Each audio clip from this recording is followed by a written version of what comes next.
Well, I'm sitting in my chair late at night, watching crime unfold under the pale moonlight. From the darkest corners, stories unfold. True crime jewels, she's brash and she is bold.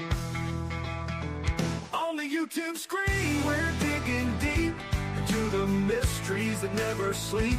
From missing kids in Tennessee to angry husbands named Barry. True crime's calling and we're taking the time. So grab a seat, don't miss a beat. This True Crime Jewels got what you need.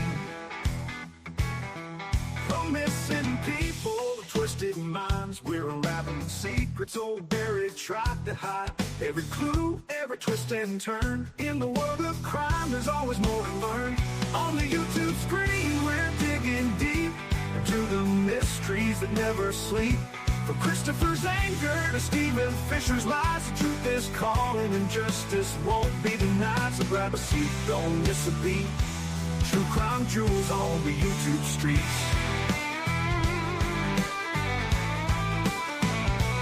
Lights are low, suspense is high. We're chasing truth, we spot every lie.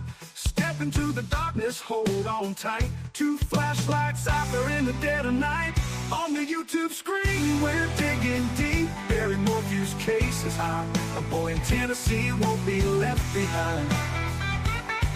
From the coldest cases to the ones that shine, True Crime's calling and we're taking the time.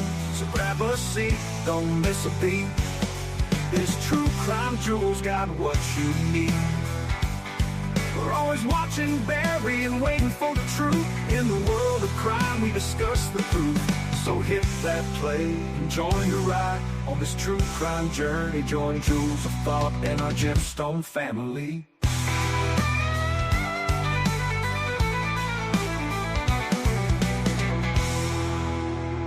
Hey, good morning, everybody. If you can hear me, put a 1. And we will, let's see.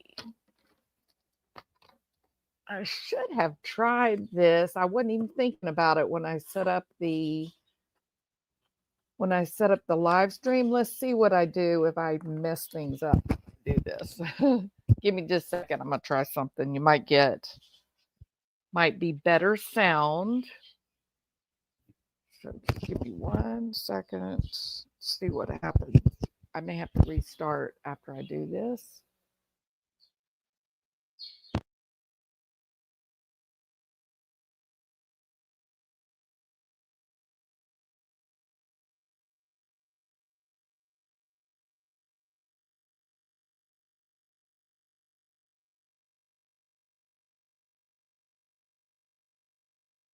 If you can hear me, put a 1.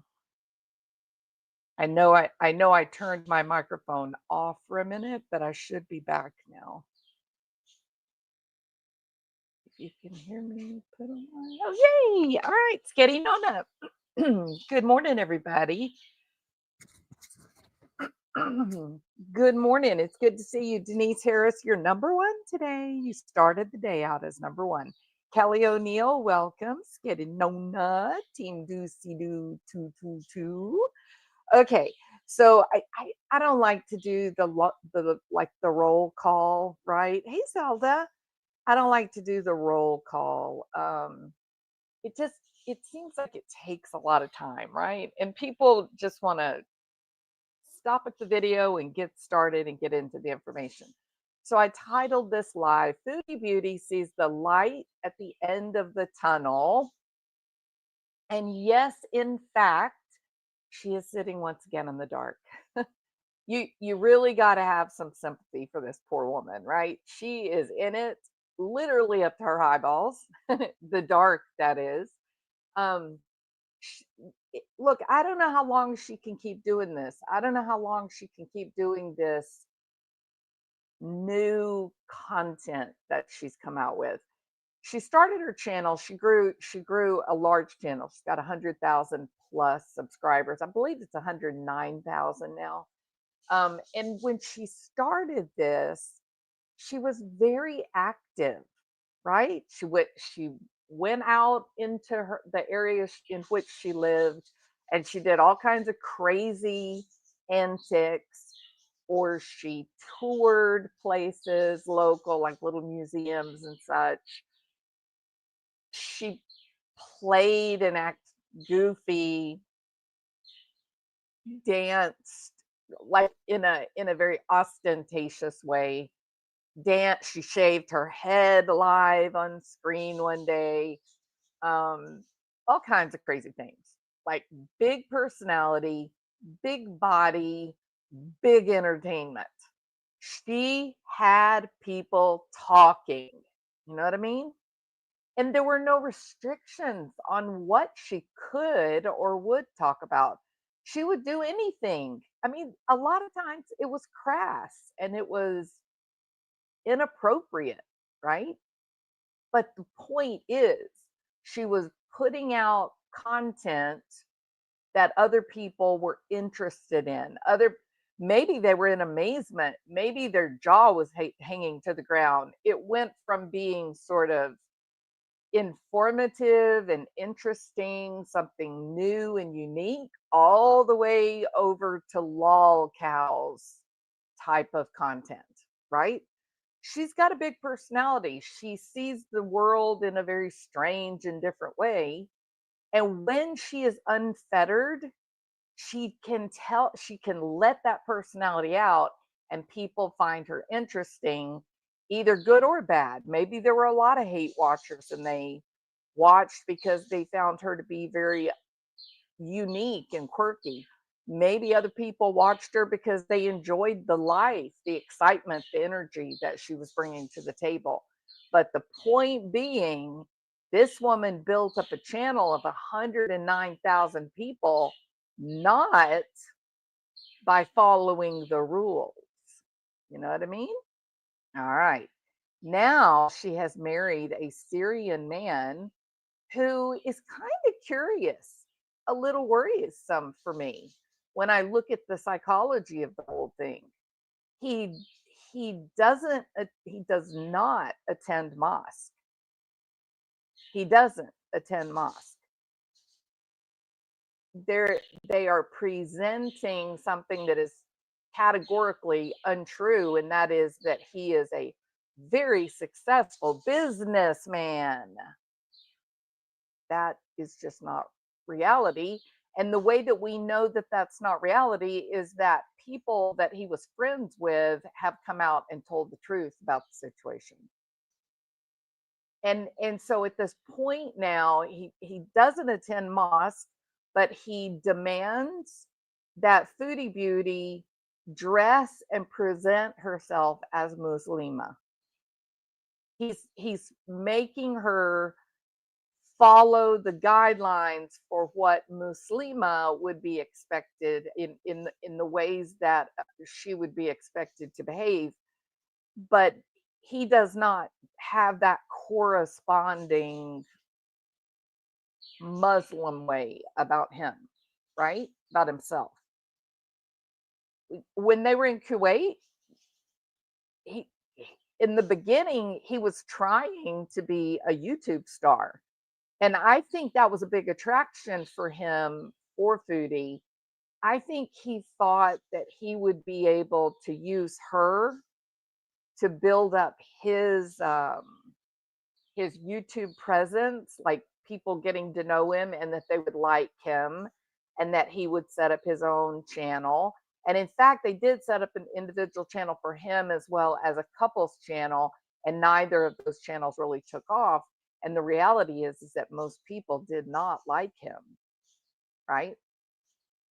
So he had this big embarrassing thing happen publicly on YouTube that pretty well killed his dreams of being a YouTube star. And he went into hiding. And since they've been in Syria, it is clear he will not go on camera. I think it's for safety. And yet we also know that he's demanding that she do her YouTube time, that she continue doing her cameos, even while in the dark. I'm feeling very uncomfortable with this whole setup because a video they did 2 days ago, I think it was 2 days ago. She actually prepared his plate of food for him. She prepared his plate of food and passed it over to him, like the proper Muslima that she is. So what I'm seeing overt acts of submission and power in a situation where he's simply not doing his part. I have a question, Salah. She's working, she's bringing home the bacon, she's cooking the bacon, she's giving you money to do your family home. You've got her acting dainty and prim and proper. You've got her locked down in little more than what amounts to a cage. What exactly do you do, Salah? It is a worrisome situation that's unfolding. But let's take a listen and see how Chantal's making out in the dark with all the new guidelines for what she may and may not talk about. And then let's decide, is this platform, the new presentation, the new content, is this going to be enough to sustain her channel? Will people continue to watch her with things being so sterilized and limited to the point that there's not even lights? The mic is magnifying the fan. Okay, hold on. That's the other problem, right? You can't even hear her because she's got this enormous commercial grade fan blowing because it's hotter than hell in an apartment with one little window. You move the fan. Stupid. I have no power. Come on. So, this is only going to be until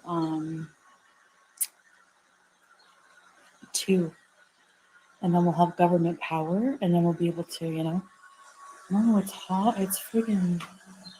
Let me put my phone here. Sorry.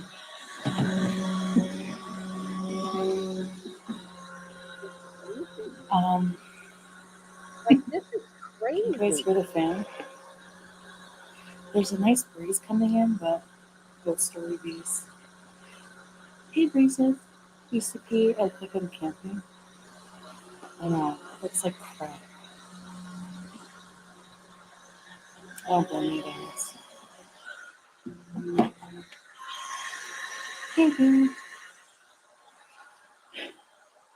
Okay.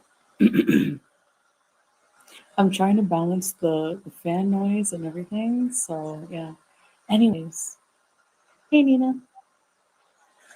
Sounds like it's like this stupid little fan. I can't see it. What do you guys think? Is this gonna work?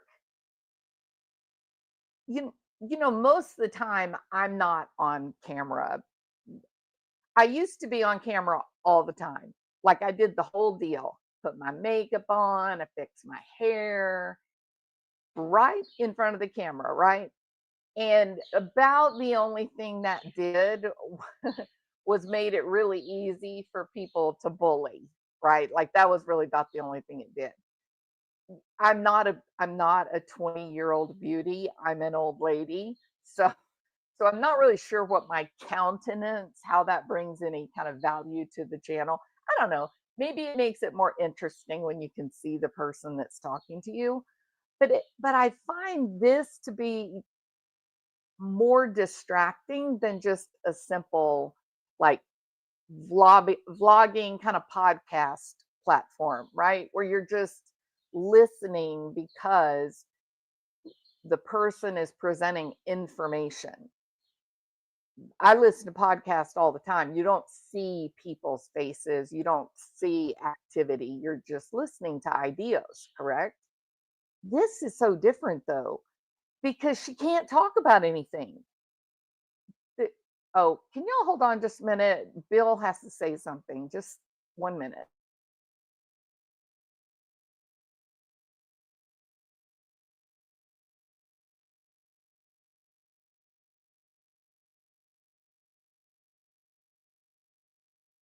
Please.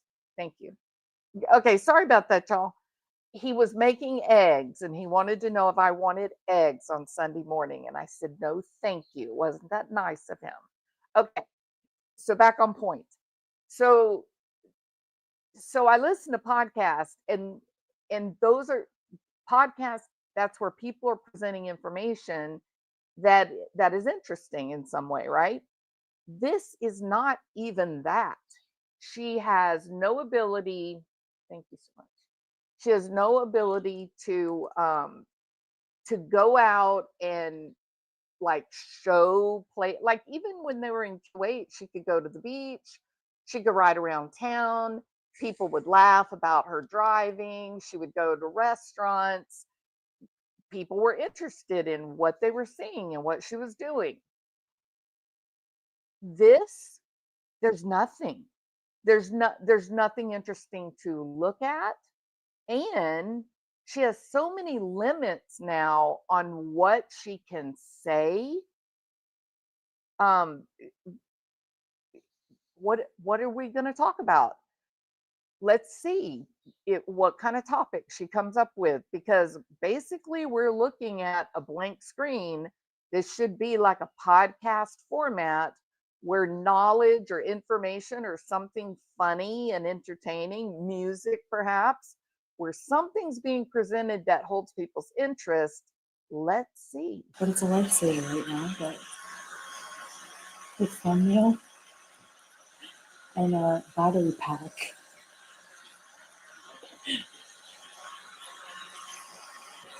A lawnmower. Hey, kitty, Nelly.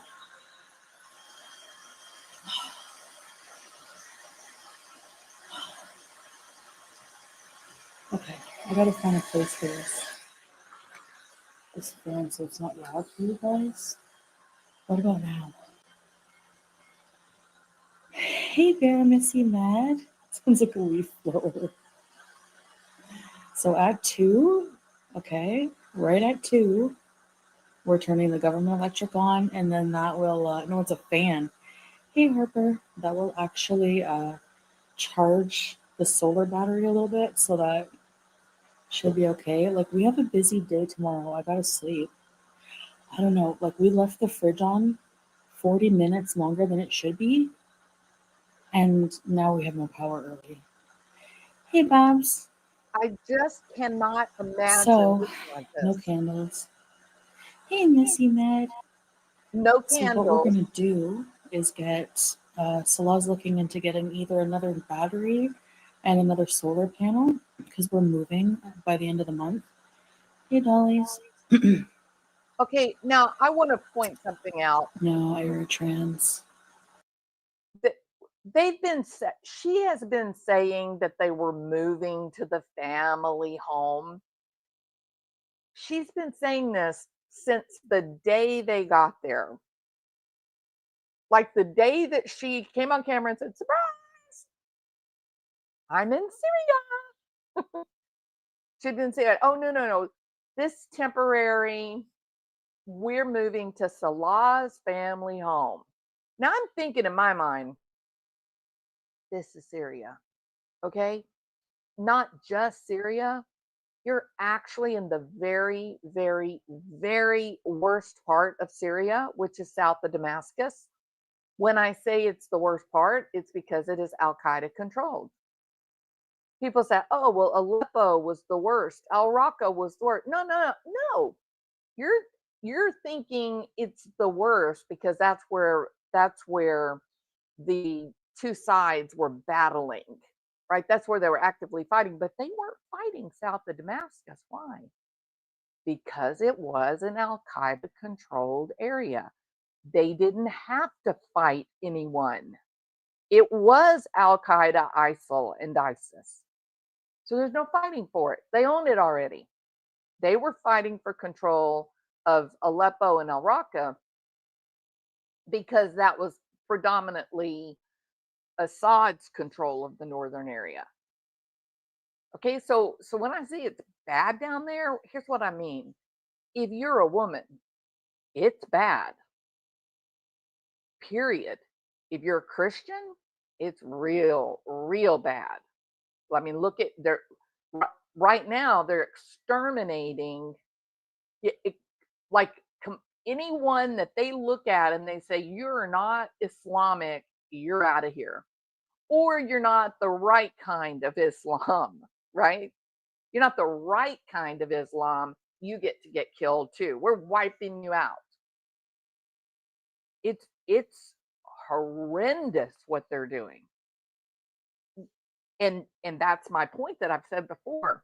Why is it that you read about all of the farmers, the people coming back to reclaim their land, and they get shot in the head? Why? Because they're not part of the boys club. You're not in the right club, right? You got to be in the Al Qaeda club, then you get to reclaim your family home if it's south of Damascus. If you're not in the right club, let's say you're Shia Muslim, or you're Druze, or you're Christian, or you're agnostic. Really and truly, the Druze are more like not Gnostic. They're any of those groups. They say you're not real, you're not of Islam, therefore you're an infidel, and we will exterminate you. They don't say we're going to kill you. They don't say we're going to erase you. They don't say we're going to like completely wipe out your DNA. They will say we exterminate them. Well, what do we exterminate? We exterminate animal problems, nuisances, right? Whether it's mice, rats, insects of some sort. They're intentionally choosing a word that is very bombastic and inappropriate when you're talking about the death of thousands of human beings, right? So the fact that Salah can walk in, reclaim his family home, work on it for months, and no one has hurt him. No one has said, "Hey, you don't belong here. You're not part of the Al Qaeda club. You got to go." For people that study this area, that has meaning.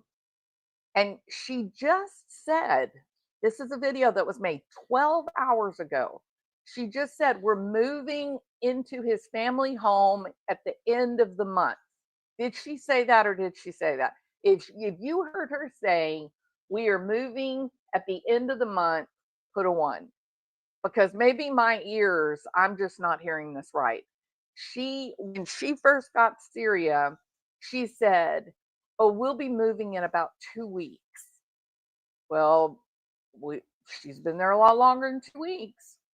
Well, we don't really know when we're leaving. Now, today, she says the end of the month. Well, where I am, Chantal, it is the 27th of July. Are you making the claim that you guys are moving in 3 days? Is that what you're saying? So I think that is interesting. That'll definitely be something to watch out for. She's claiming that when they move to the family home, she said it's all one flat. Now, does that mean it's a freestanding house? If it's a freestanding house, then that tells me it's like a farm. So they must have some land. In these countries, I mean, this looks exactly like Egypt, like exactly.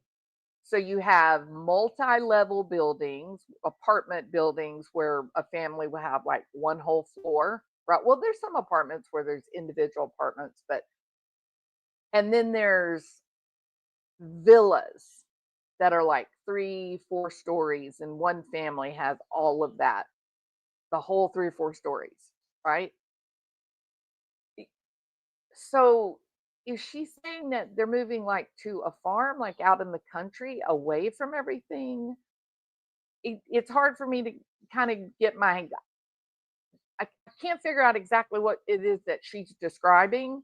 However, um, I would be terrified to be isolated in the country there because there's 0 protection. There is you are protected when you can hide, right? A lot of people that are, like, running from the law, they'll tell you they go to into the big cities.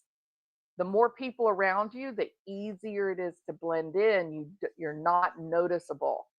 But if you move to a little town with, 1,200 people, you're going to stand out like a sore thumb. Like everybody's going to look at you. They're going to want to know your story. They're going to notice what you look like, and they could see you on the news. People in the big city, they're not watching other people. They don't care. They're inundated, and so they don't look. They try to avoid looking at other people. So I would be really worried about moving out into the country, but maybe that's not maybe that's not the family home at all. Maybe the family home is just a small apartment in a high-rise building. But that doesn't sound like what she's describing, and I don't know, it sounds dangerous to me if it is an individual home that is just a one-story farmhouse. I would be very nervous about that. No. No, it hurts my eyes, see? I'm trying to find a way to make it. Is that okay? Wait. What's this?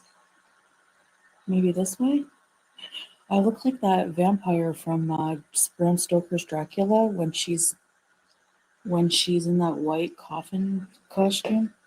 I don't think you look like that. You don't look like a vampire. She did a famous landmark. I think it was the Shield, right? The Syrian Shield. It's no, we're moving like in a few It days. got blown up, I think, the next day or 2 days after. Worse lighting. If I had lights. But this is the reality of it. Hey, Vulgar. You get used to it. I mean, whatever. I can go without power for an hour. Like, whatever. We're too privileged, you know? But I'm People, sorry.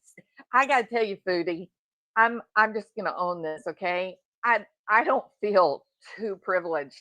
In fact, I feel like I need a embroidered pillow that said you can never be too rich, too thin, or too privileged. No, I'm good with my air conditioning, my fancy laptop computer, my television. I'm good.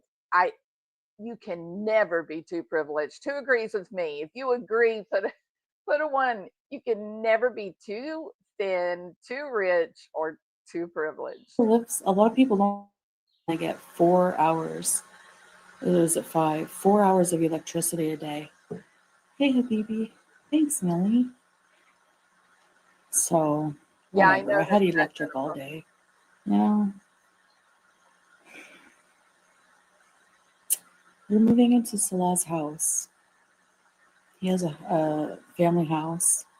Well, he has a house, anyways.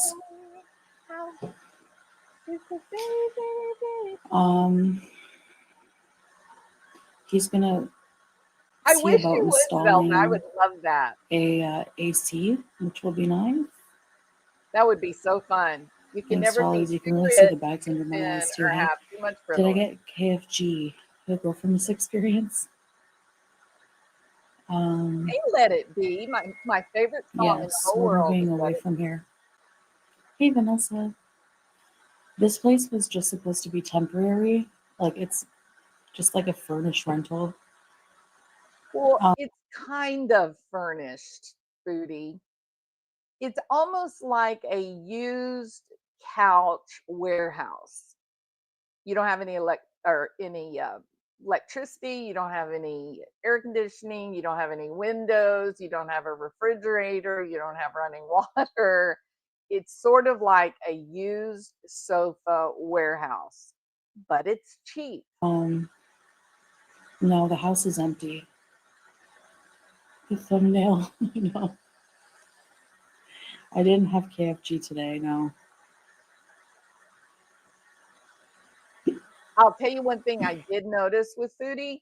So there was some time, I don't know, maybe 10 days ago, maybe 2 weeks.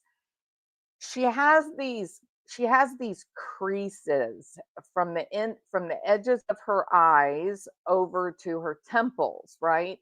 She got a roll there, like a crease from the, I guess, the edema, water retention, mostly from her forehead down into her temples, and then her little cheeks, are pudgy. So she had these creases, and it got really, really bad in Kuwait, and I was really worried about that. There's a lot of health. It indicates a lot of different, like, systemic health issues when you see that level of swelling in the face. And for a time, it went away. Did y'all notice that? Like, she had about a week and a half or 2 weeks where the creases were gone. They left, meaning weight loss, or at least her kidneys are processing the fluid and washing out. And so things are looking much better. I'm not talking about the manipulated face for her thumbnails. I'm talking about while she was live, you could definitely see, where that crease had gone away.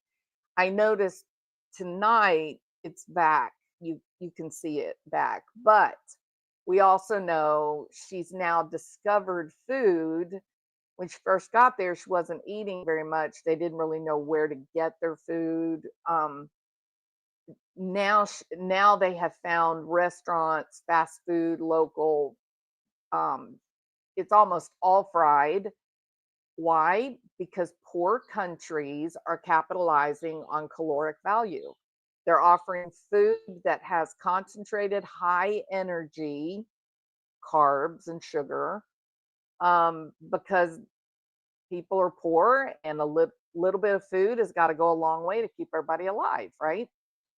So so now they found the fast food, and look, primarily Lebanese, Syrian, loads of rice, loads of creamy sauces, cheap meat.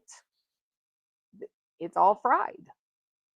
So they even just take beans, legumes, and mash it up and put it in everything. Why? For calories, to increase the calorie value of what you have. So, along with them discovering the restaurants that will deliver on their little mopeds, now we see her weight going back up.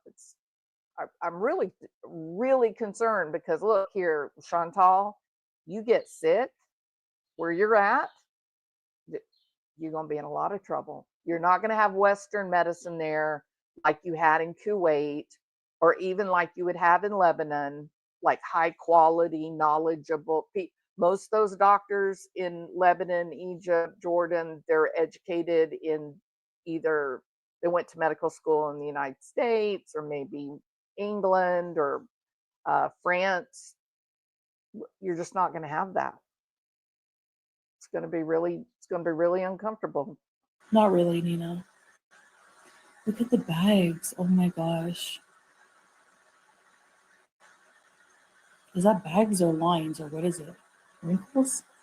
It's all of the above. It's edema. It's kidneys that are not clearing your system. It's your lymphatic system. No, because this fridge is old.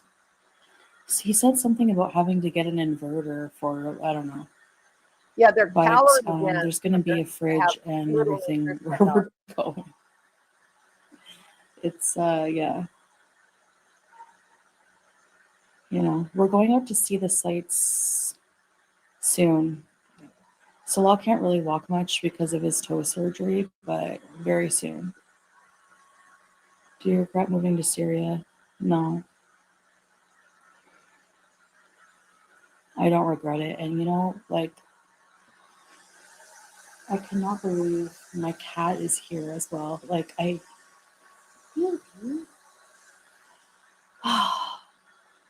he's sleeping, yeah. I'm getting old. So, everything, all of her, how do I say this? Meaning, all of her meaning is in Juice the cat, right? That so the cat is a connection to Kuwait. A cat is a connection to the real world.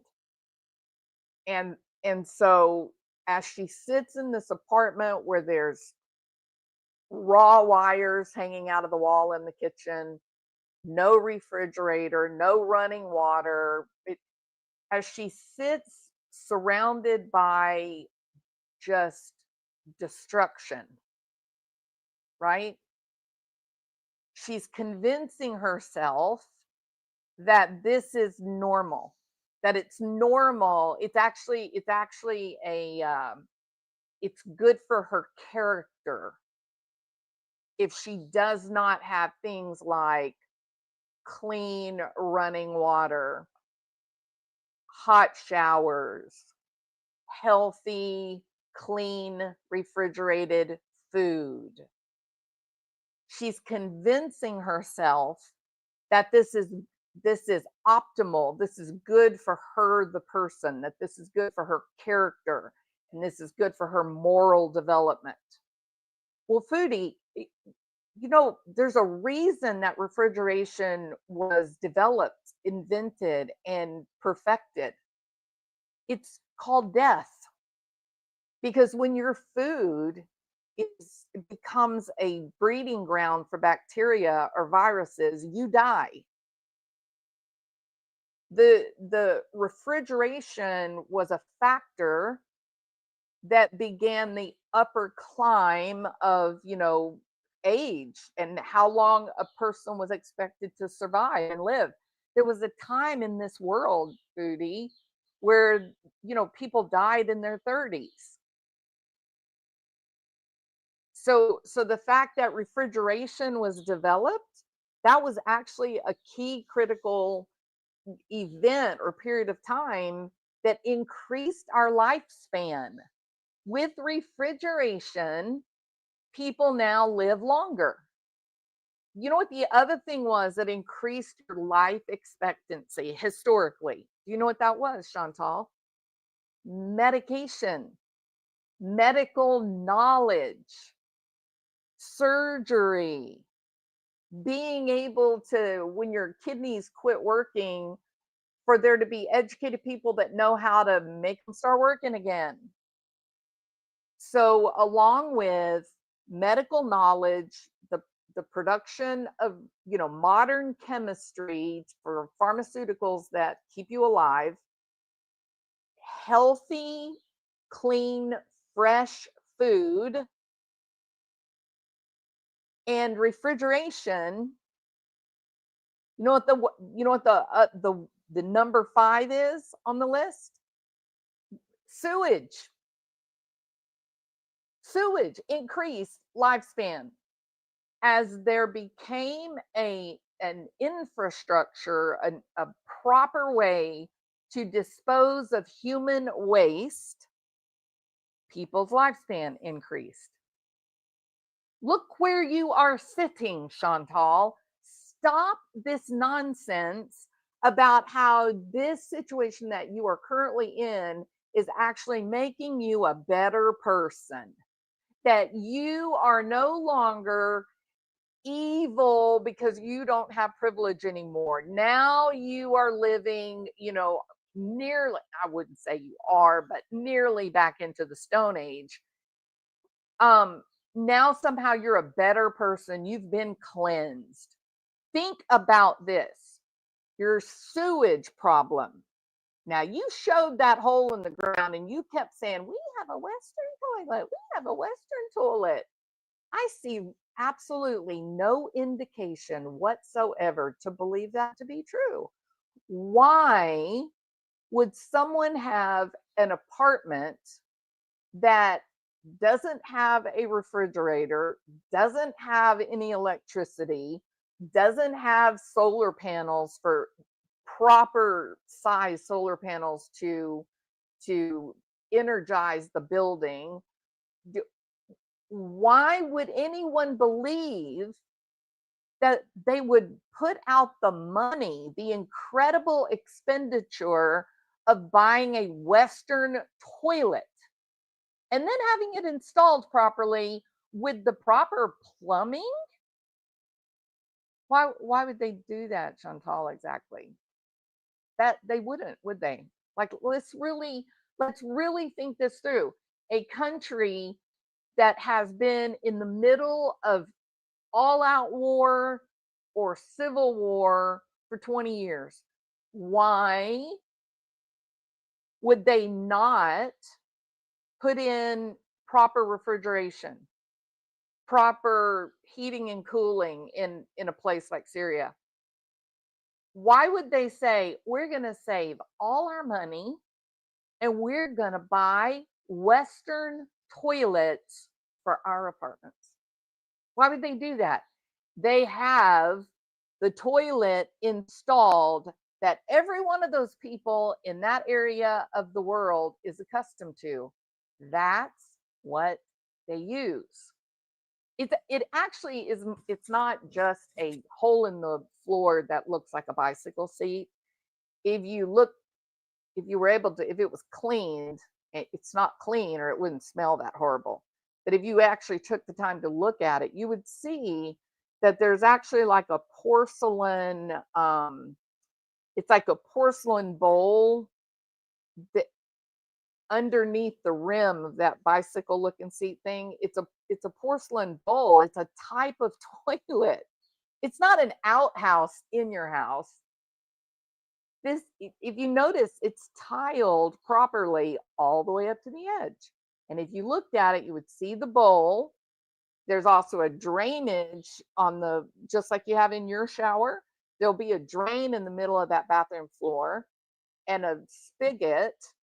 And that's how they clean their bathrooms. They just mop the whole entire floor and then it either washes down into the toilet or it washes down into the drain that is intentionally put there. So, but that's not what they're telling us, is it? They're saying to us, no, no, no, we have a Western toilet. We have a regular toilet. And they also put in the proper plumbing for the plumbing for that toilet is going to be dramatically different than the floor toilet. And here's another thing, that whole squatting issue to use that hole in the floor, you see that, like I'm talking about in Egypt now, you see people, they're driving down the road. If they got to go to the bathroom, they walk out into the desert. You can easily see them because it's just flat. There's no bushes, there's no trees, there's no hills. It's just flat like a beach, right? And you see these guys out there and they got their galabayas pulled up and they're squatting on the desert. That is the way they go to the bathroom. Chantal, why are you telling us? You're not in Damascus. You're not in an area where there are Western travelers or even a lot of well-to-do, wealthy Syrians, are you? You're south. You're in the Badlands, so to speak. It's a farming area. They've got towns or cities, but they're fairly small. You are in the culture, girl. You're not in the pretend quasi Middle East. You're in the culture. You're living the way that they lived 300 years ago. So explain why the people would say, oh, I think we should use all of our money for the luxurious porcelain throne. And we're going to have to tear the wall out so that we can put in the proper plumbing for that Western toilet. but they're not going to worry about a working refrigerator or even more so water. Stop. Just stop. That's just not logically, that's just not true. I don't even want to think about how much money it would cost to buy a Western type toilet, bring it in, and then have the plumbers come and tear it apart and put in the proper plumbing. I don't even want to think about how much it would cost.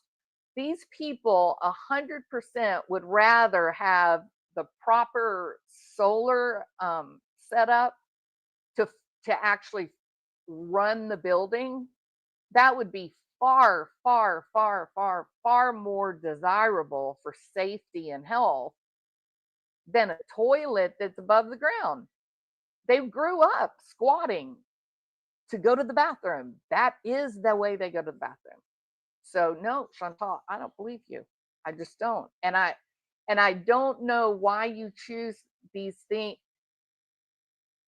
Why do you choose these issues that seem inconsequential?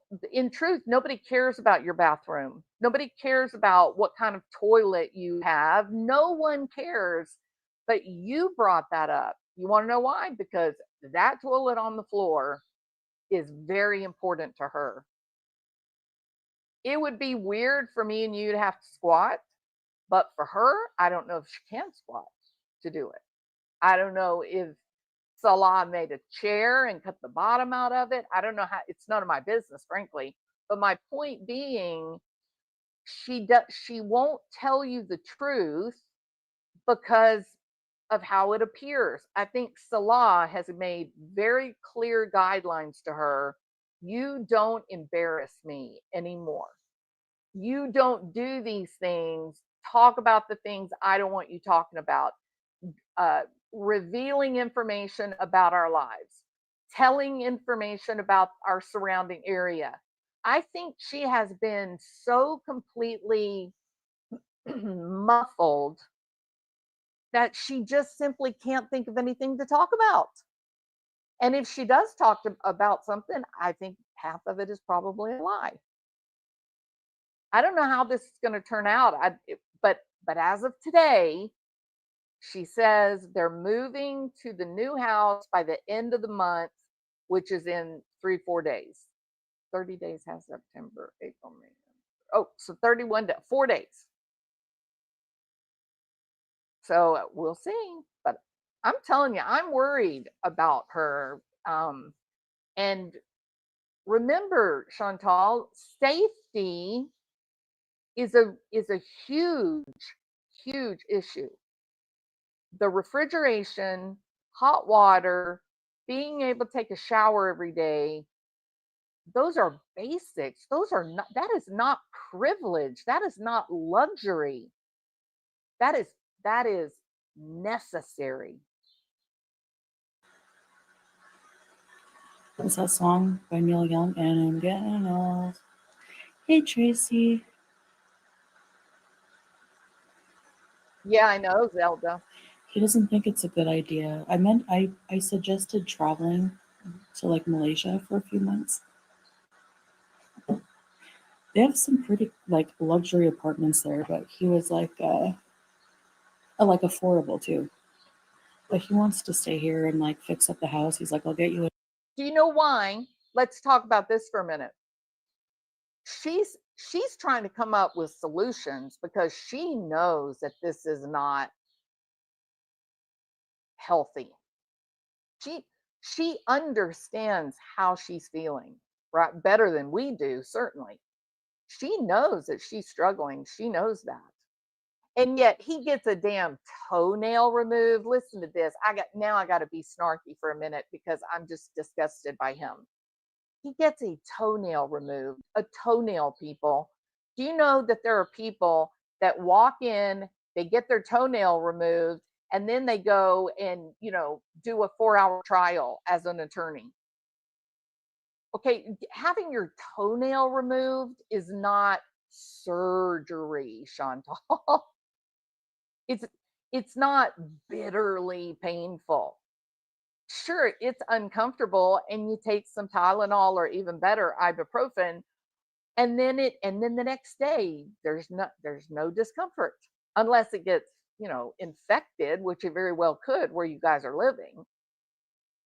But he didn't have surgery. He shouldn't be limping around 3 days later. That's crazy. He didn't get his toe cut off, so to speak. So he has surgery, quote unquote. He had an ingrown toenail, people. He had an ingrown toenail, which is really common for people that are very tall for some weird reason. I don't know why. But he got an ingrown toenail, and periodically they remove that toenail. That's a actually super common thing. I would be willing to bet there's some of you guys in there that have husbands or fathers or brothers that periodically get their big toenail taken off.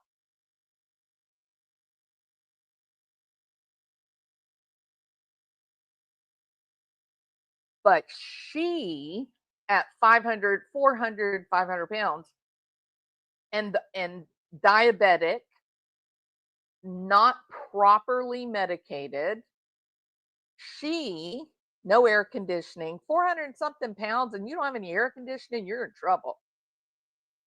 High blood pressure. I mean, she's got the laundry list, right?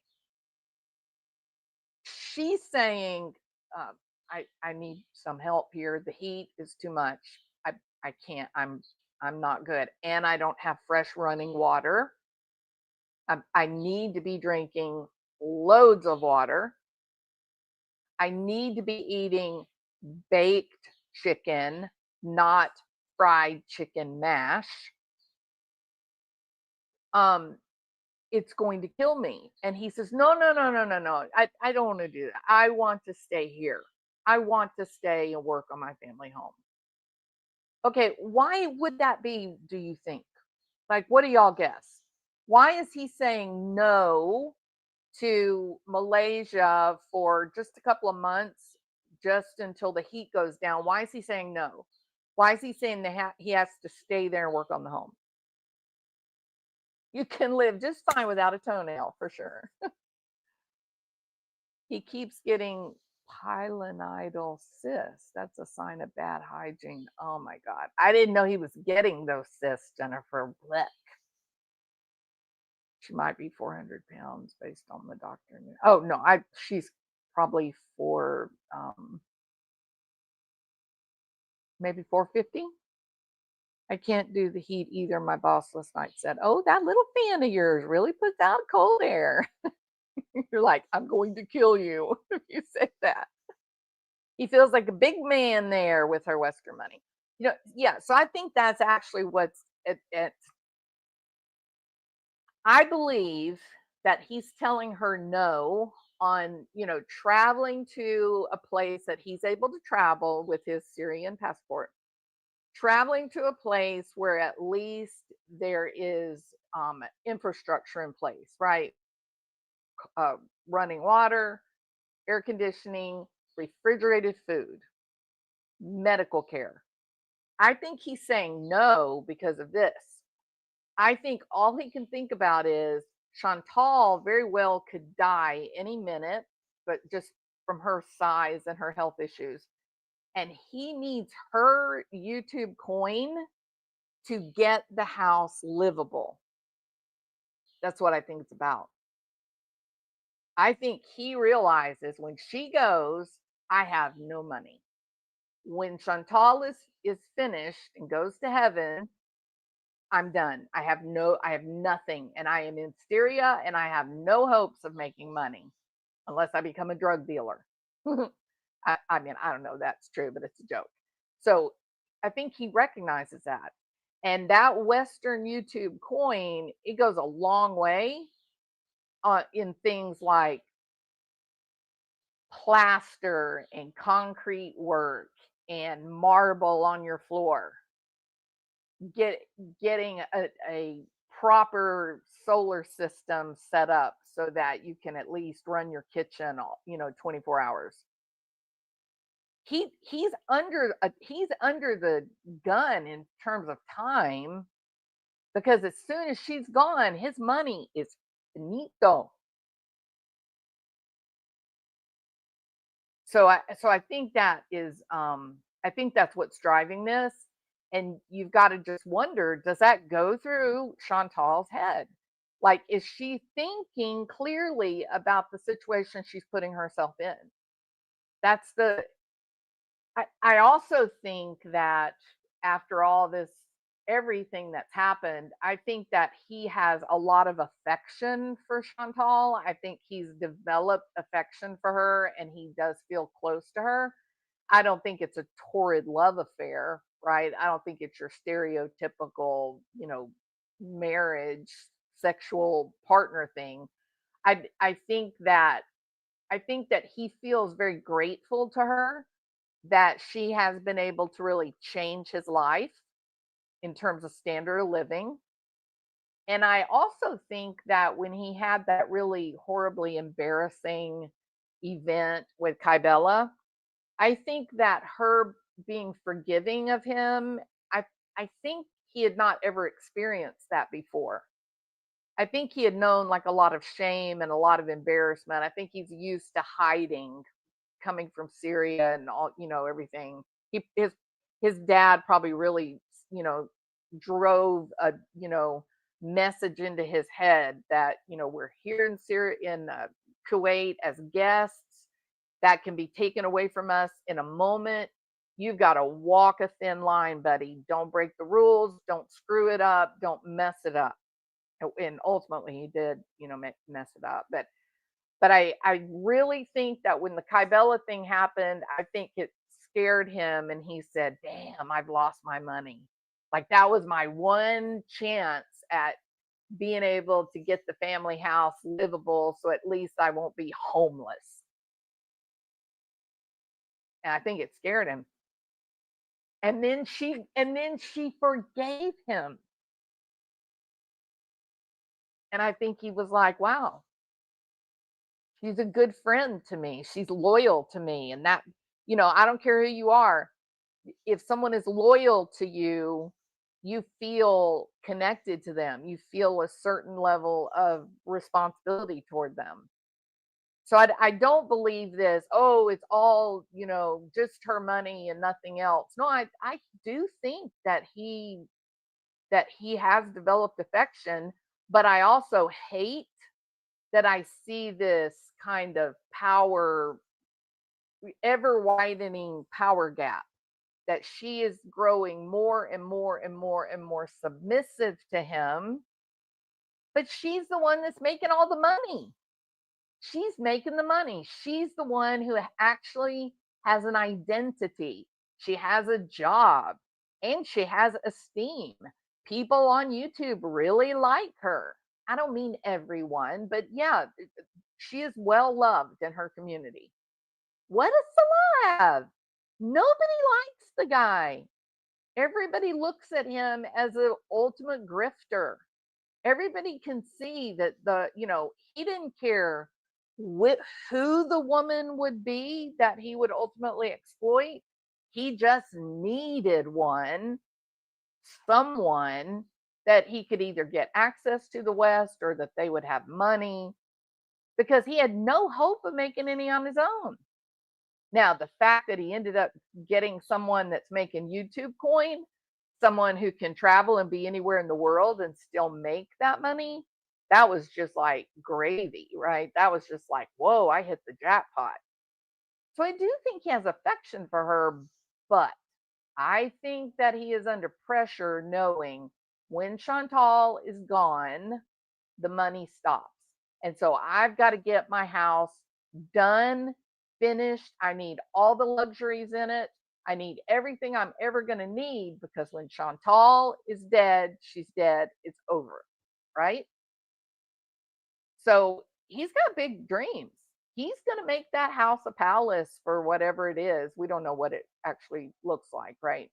But he's going to put every bit of that money that she makes, he's going to put every bit of it into that house while he can. And Chantal, you're screwed, girl. He doesn't care about how you feel. He's not going to go and spend 2 months of rent in Malaysia for air conditioning He's not going to do that because he's going to look at that and say, okay, well, that's going to cost us, let's say, sum total $2,000. If we rent a place, we have to buy food, we have to pay the electricity or whatever, $2,000 if we go for 2 or 3 months while it's hot. You know how far $2,000 in Syria can go for a plaster worker? For somebody to come in and repair your concrete? Do you know how much $2,000 is? The exchange rate? I don't even know what the exchange rate is. Hang on just a second. Let me take a little peek, little gander. Exchange rate from US dollars to Syrian pounds. Oh, 13,000 Syrian pounds. It's 13,005 Syrian pounds to $1 US. So that, God dang, that's a lot of money. Okay, so hold on. So 2,000 US dollars exchange to Syrian pounds. Prepare yourselves. 13 million Syrian pounds. That's not don't get that wrong. That wouldn't be like the same as having $13 million in the US. But damn. Okay, so like when I was living in Egypt, the exchange rate was something like $1 US was equal to around 6 Egyptian pounds at the time. I think it was about 6 Egyptian pounds. But a Diet Coke would cost me in US dollars.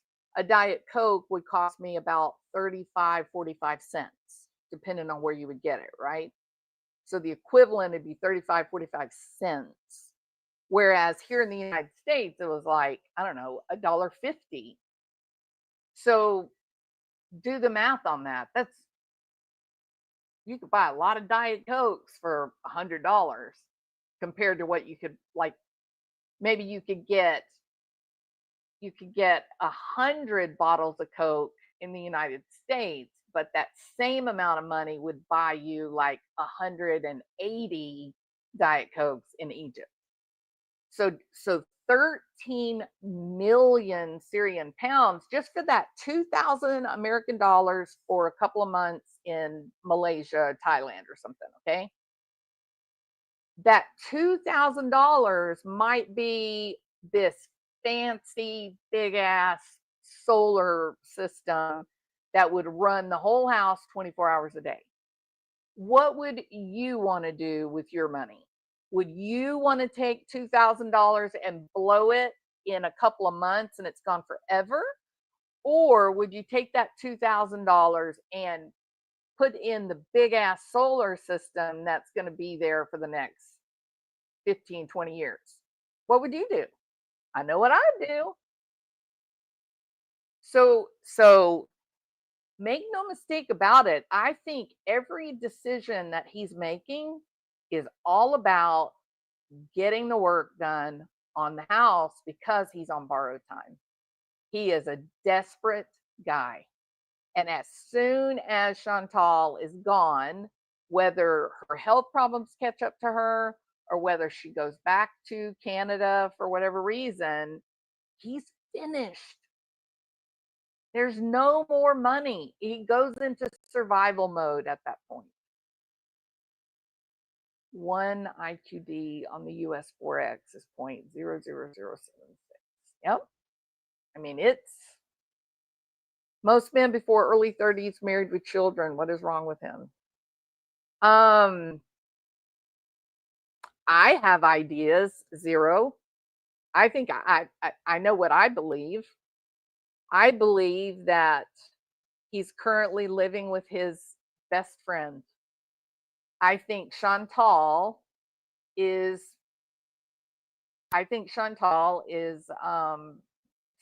Salah's best friend. I think that when he goes missing, He's not with other women.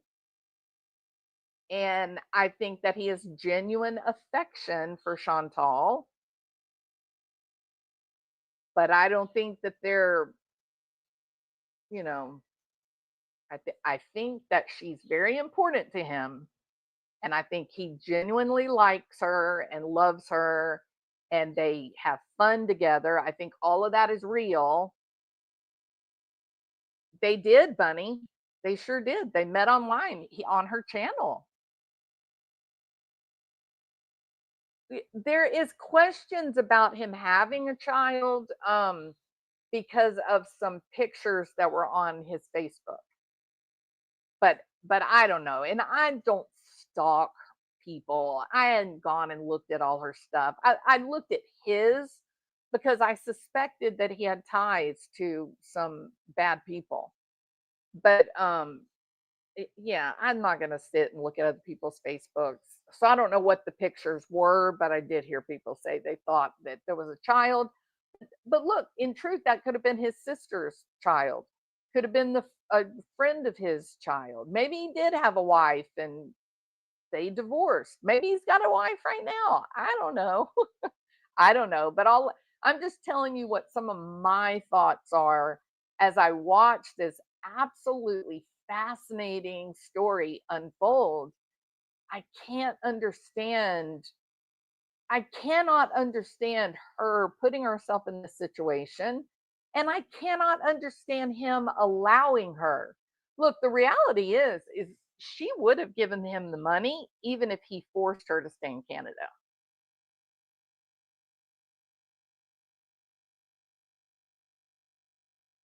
Was the Halloween picture with the two evil black characters. He said that it was for his child on his Facebook.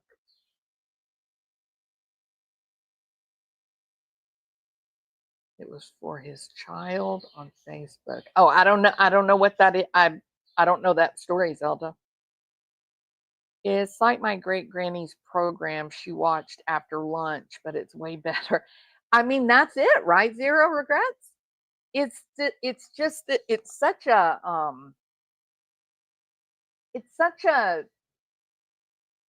surreal reality that this Canadian who, I mean, this woman, there was a time where she was making $15,000 a month on YouTube.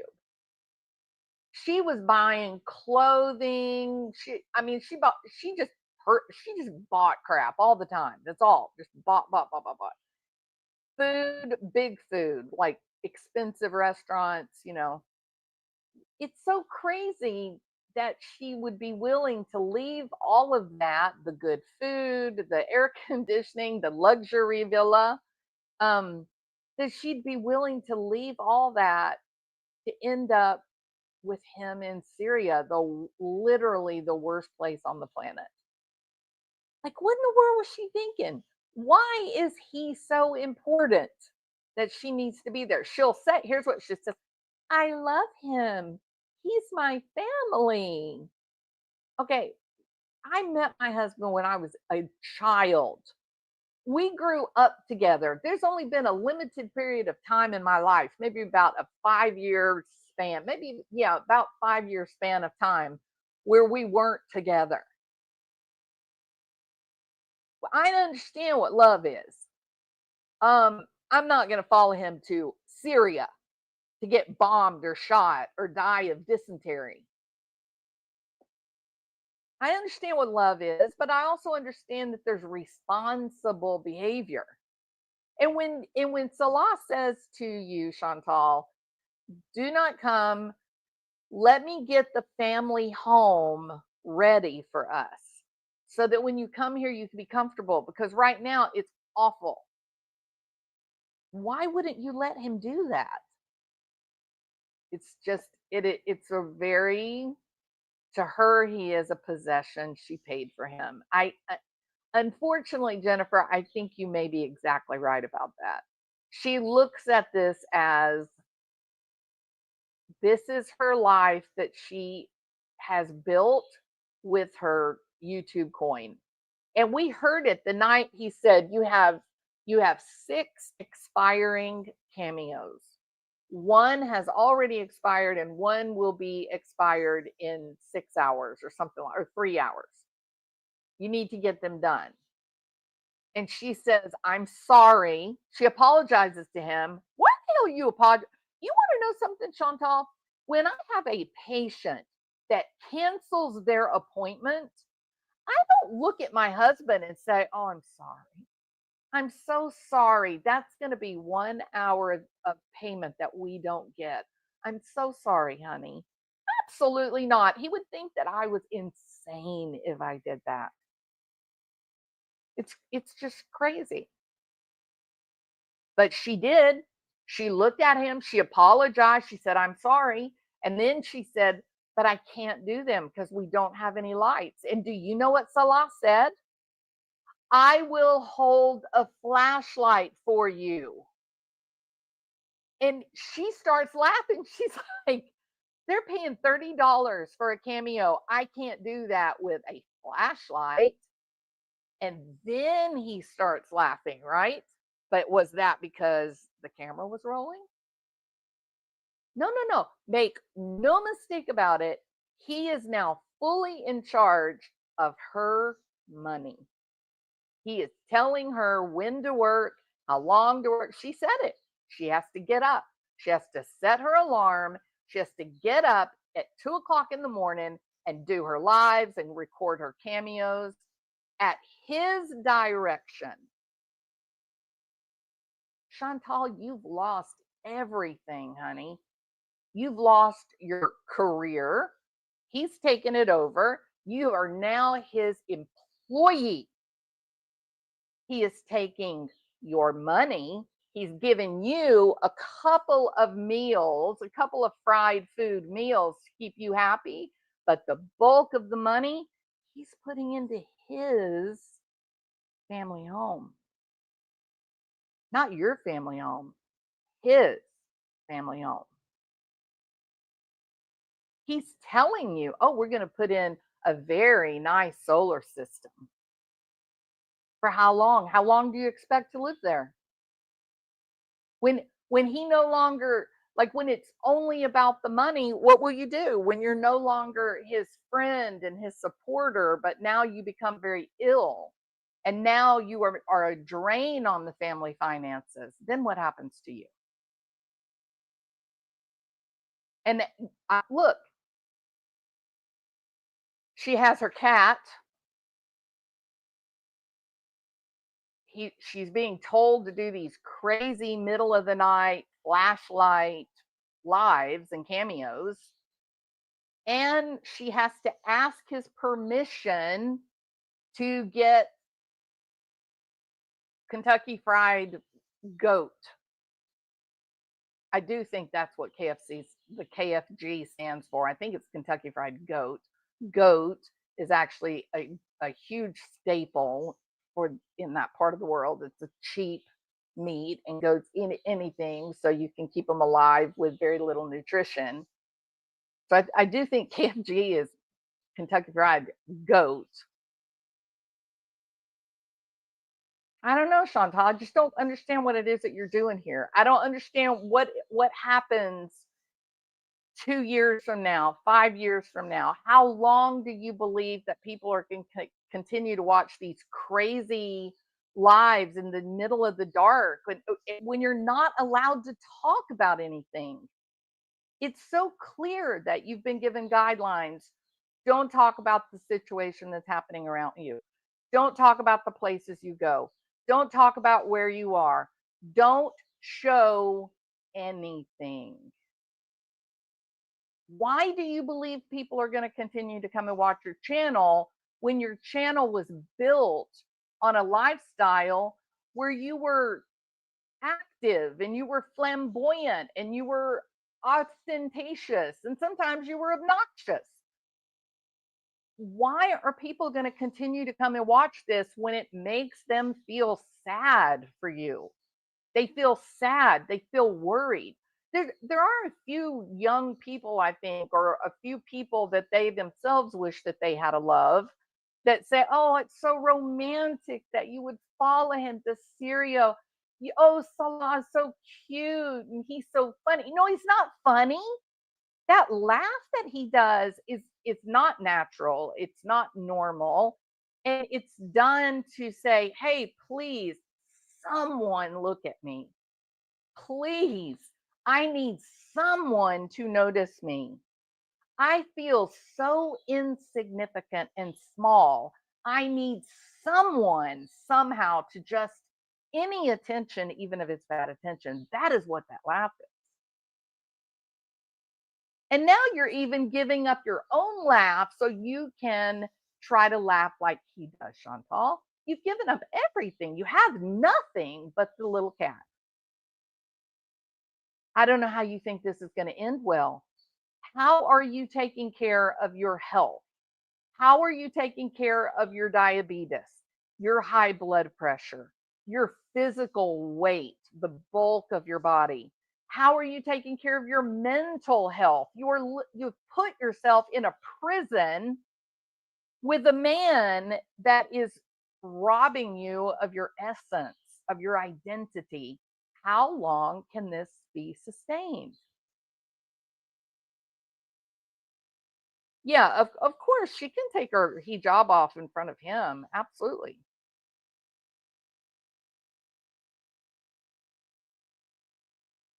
Let's see, what did Dachshund say? We'll probably find out soon what his end game is. This man has dark energy. And you know what, Dachshund Mom? He's not an unattractive man, right? He's a handsome guy.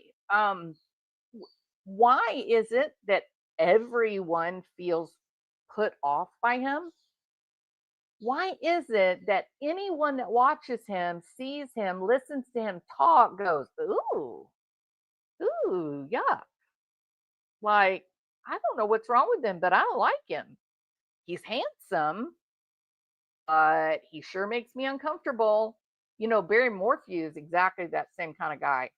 Really good looking, really handsome man. Even at his advanced age, he's still a really handsome guy. But when you're around him, you just want to be away from him. When you're just in the same room with him, your brain, your body, that little silent voice inside of you, it's saying, don't look at him. Move away from him. Stay back. Keep your head down. Don't look at there is some bad, negative, dark energy coming from Barry Morphew. And I suspect that we would probably have the same reaction to Salah because most of us are just seeing him on camera. Do you remember? Do you remember that bizarre, crazy video where they're walking? He's holding the camera and she's kind of behind him a little bit with this goofy little smile on her face. To me, he looks sinister. Or the video I showed you guys where he kicks her on camera. Sinister. Never forget that kick. Never forget that. And here's why I say that.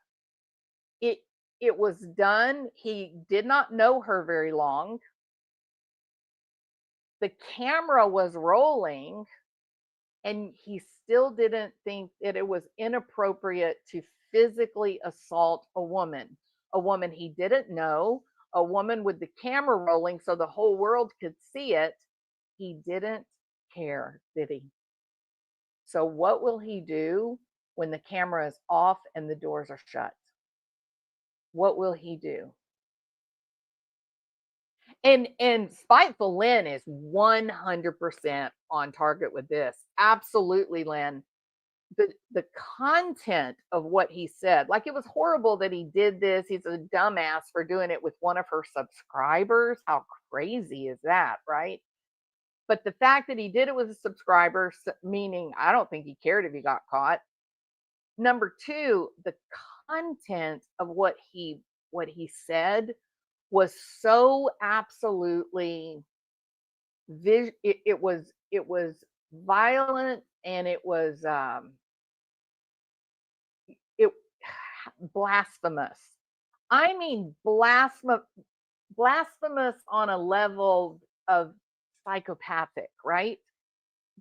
how bizarre is it to have a rape fantasy where you're involving the Bible or the cross, icons of a religion, right? If you're Muslim, do you know that there was a rule at Guantanamo Bay? There was a rule that none of the guards or the people that cleaned or anything, nobody could mishandle the Quran. All Qurans had to be treated with respect. So every person had their own Quran that was given by paid for you by you, that part of the United States government tax money. They purchased Qurans for every single inmate there, and the soldiers were were trained and taught how to handle the Quran with respect, right? So why is that? Well, because if you're a religious person, you recognize the sanctity of that religion and how it is healthy for you, right? It's a uplifting experience to be spiritual. No matter what your chosen religion is, or no matter how you practice your spirituality, it is uplifting. It gives you health, it gives you safety, it gives you a sense of foundation and identity, right? So the people in Guantanamo Bay, enemy combatants, they were the Quran, their religion was something that was respected because it was something that defined their humanity. Does that make sense? It defined their humanity.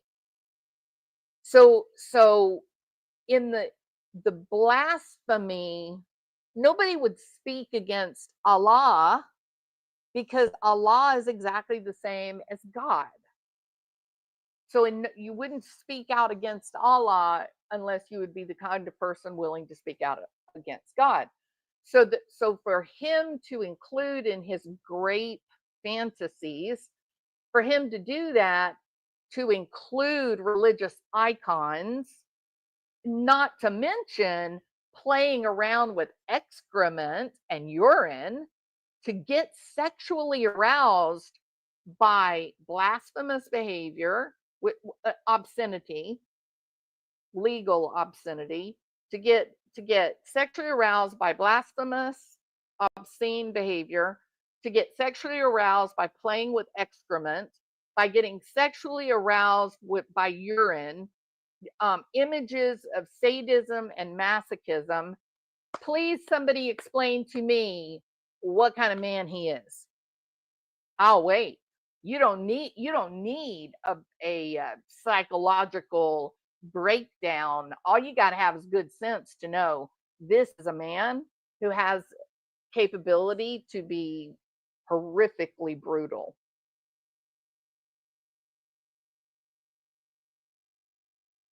I mean, there's that too, right, Zelda? And he did groom her, no question, zero. She was trained and taught, you do not question me. What I say goes, period.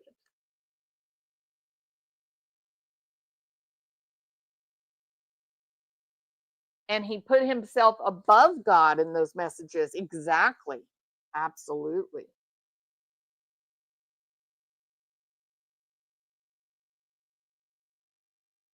No question, he's vile.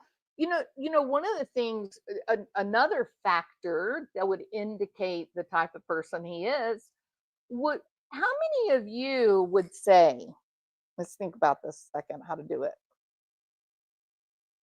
How many of you would say, hey, I met a wealthy old lady,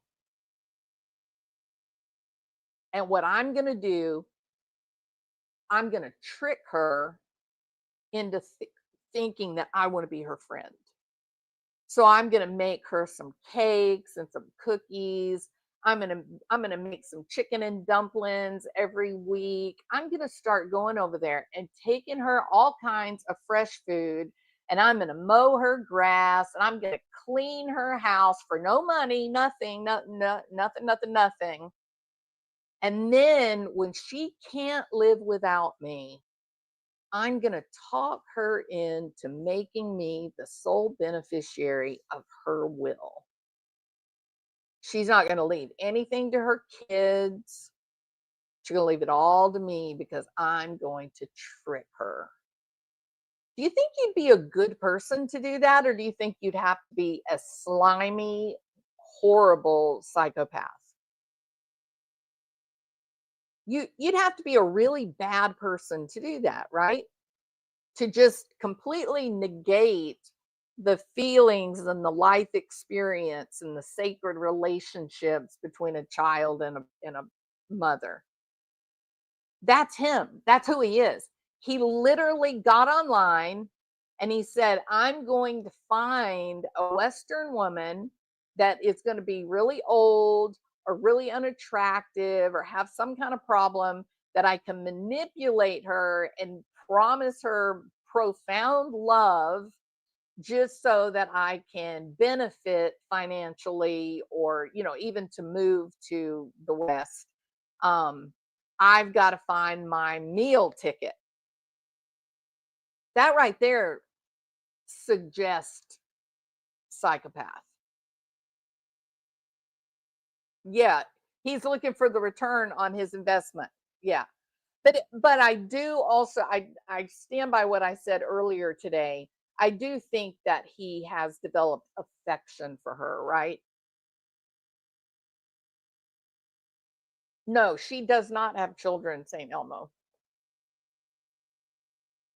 In Kuwait, she left a rotting pineapple on the couch until Salah yelled at her. God, that is so crazy. What? I never mind. I can't even think about that. That's so bizarre. Why would you even have a damn pineapple on your sofa to begin with? Like, why was there a pineapple there? Fantasies of aggression easily turn into physical forms of abuse. Um, you gotta wonder, right, Nancy? You gotta wonder what her reality is when the camera's off. She has the gall to sit there and say they aren't using any of her money. Oh, come on. We know that's, of course, okay, question. Here's a question. If they're not using your money, Chantal, then riddle me this. Why is it that the very day that ABC company drops our checks, the very day that we receive our Google, our YouTube coin, oh, you and Salah suddenly just kind of go missing for a few days. And then we find out you traveled to Jordan. Why? Why'd you go to Jordan, girl? Why'd you go, girlfriend? I know why. Because you had to collect your paycheck. That's why you went. So stop your bullshit that Salah's not using any of your money, that your money's just building up into savings, just sitting in your Canadian bank account, just building up, growing interest while you live on his money. He's spending his money on you. Stop. Nobody believes that, Chantal, because it's not logical. It makes no sense, just like your Western toilet doesn't make sense. It's not logical. You think they stayed in a nice AC hotel? They did, Zero. They actually did. She had air conditioning for, I don't know, 15 hours or so. Yep. It's crazy. Oh my God, Sunshine. I did not know about that. I don't even want to think about it. I can't. I cannot. Can't think about that. I, you know, up to 3 months. You know, I know that there's a lot of people that feel comfortable with that time frame, but anything after 12 weeks, absolutely not. And especially once you hit 24 weeks, that baby can absolutely live, no question. So yeah, no, that's gross. It's disgusting. I can't even think about it. I can't even let my head think about, you know, nope, can't can't do it.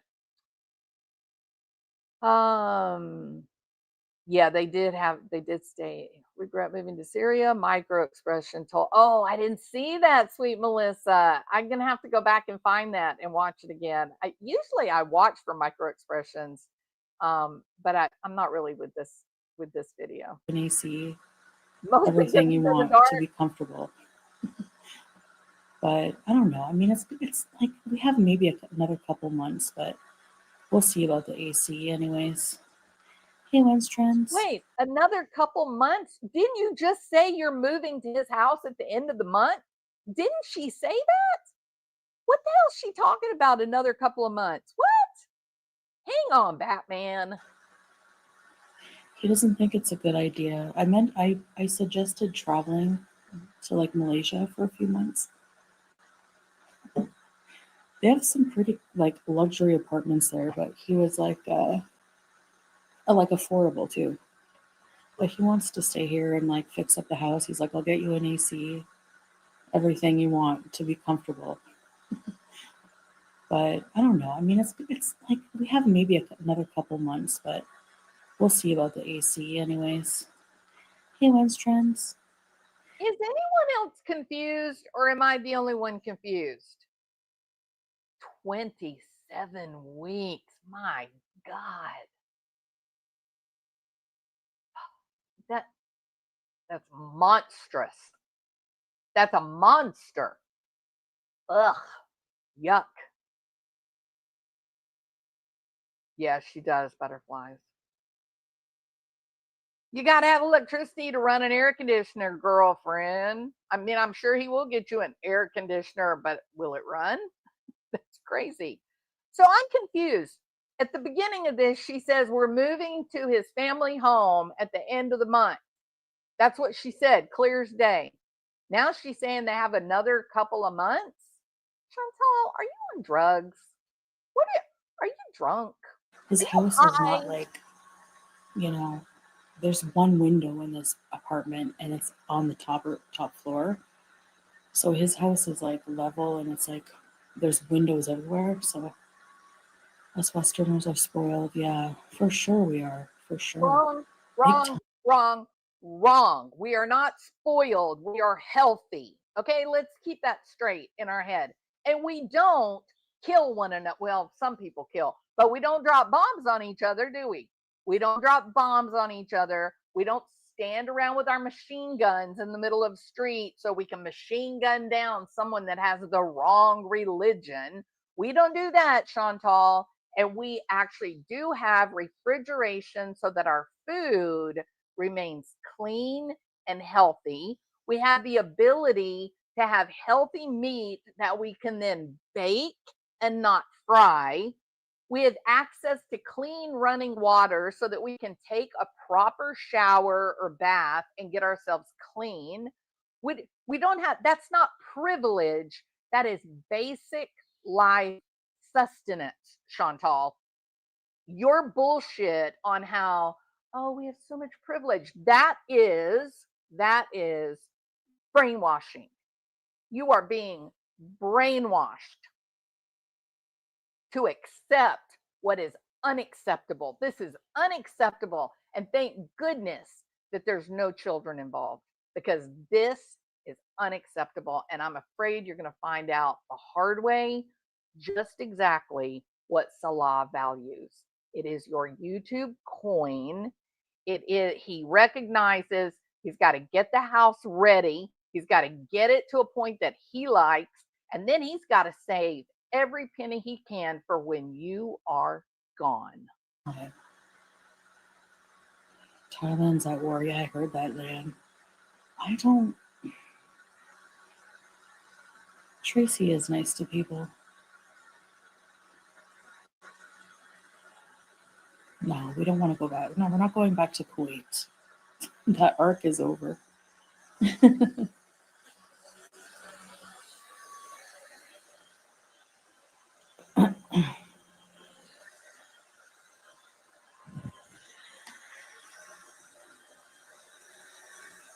come for a cookout.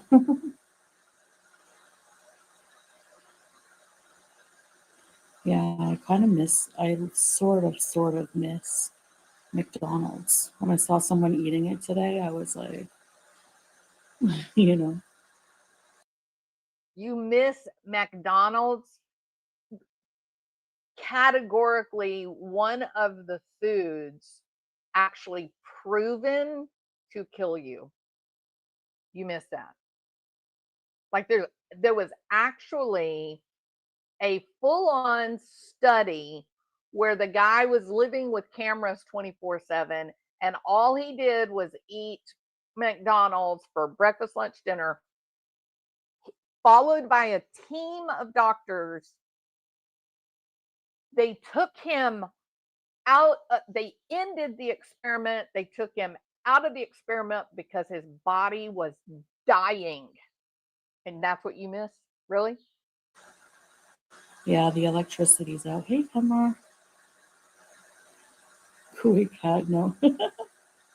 Oh, same, sunshine, 100%. I don't want to move to Turkey. And Salah doesn't want to move to Turkey.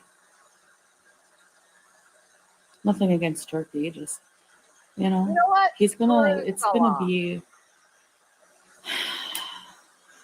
solar power is tricky, and because of, it's not, You know what, Chantal? Solar power actually is not tricky, as you say, or as your idiot husband says. Solar power is great when you're not in extreme weather situations. And so it's not like 3 degrees and it's not 103 degrees, but you're kind of in that sweet spot somewhere between, like, I don't know, 55 degrees Fahrenheit up to around 85 degrees Fahrenheit. It's great. It does super. Entire office buildings run on solar energy only. Does great unless you get dark clouds and storms for days on end, then you get in trouble. You guys are trying to run a full refrigerator and lights using a solar system that was designed for camping. Your battery's not big enough. You need a bigger battery. You need the proper home solar panels. You're you are being led by an idiot, a low IQ, low educated person who has no idea what he's doing. The only thing he can think is, well, if I could find a woman that makes money or has money, then I'll be okay. But he happened to get one that has such terrible illnesses, he doesn't know how long she's going to make it. So he's not going to let you waste money on a hotel room somewhere with an air conditioner. He's not going to do that. And he's not going to let you waste money on what is he's viewing as expensive food. He's going to dole out a little luxury every now and then to keep you strung up and strung along. And then he is going to just squirrel away every penny that you make, Chantal. You will leave Syria with nothing. You will leave Syria without a dime in your pocket, but Salah will have a luxurious family home that's completely remodeled and has all the latest luxuries imaginable, and he'll have a nice fat Syrian bank account. And what will you have? not anyone's fault here. Like, it's not, um, years and years of war in a country just like destroyed the electric grids. They're trying to rebuild it, but hey, Aunt Marie. Question. Another riddle for you, Chantal. What about this country has caused it to be in war for 20 years? Exactly. What is your guess? Oh, the people. Which people? The men. The men that all have dreams of being significant and being kings. And when they never achieve that because they're uneducated, they don't understand the modern world, they beat their wives or their animals. And that's what you're calling normal life. This is so good for my character. At least I'm not burdened by the privilege of the West. Oh, stop. Clean food, clean water, healthy medicine. Those things are not privilege, Chantal. Those are the things that made it possible for us to live older than 35 years old. You are making horrible choices. And now,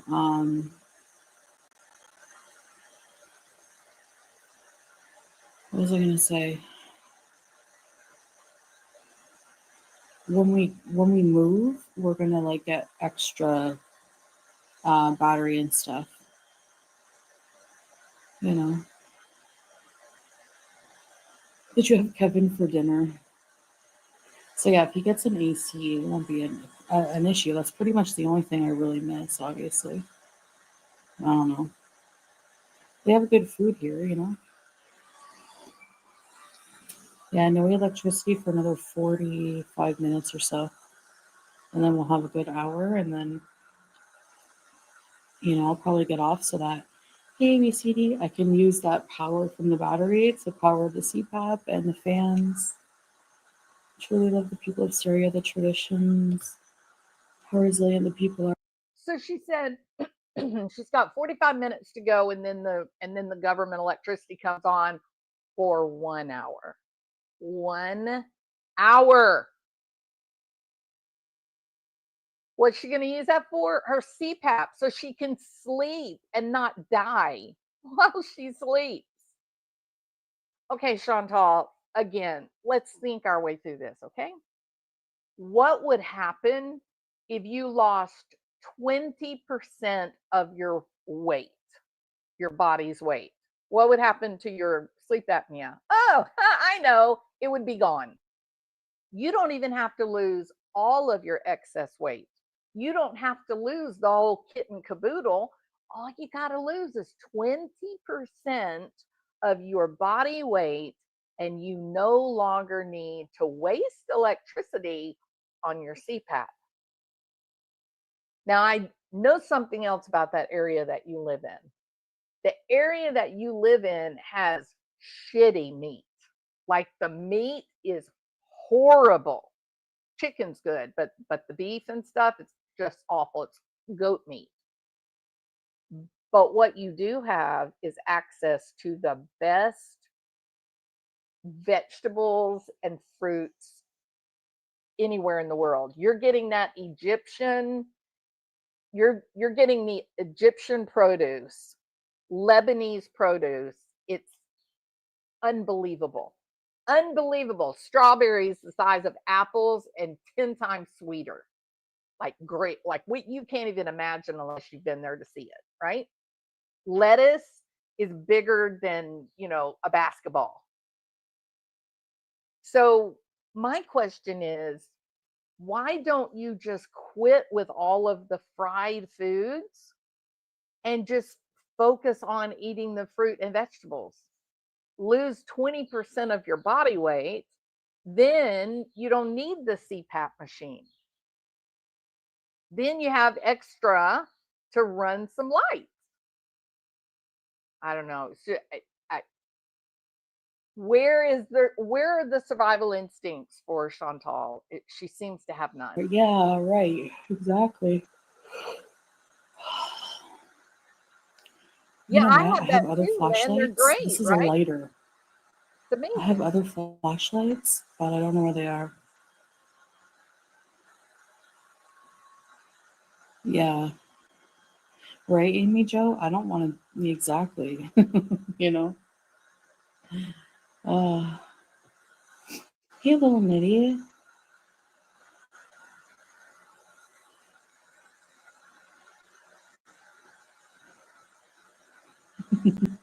It's my little fan. I don't play Mario.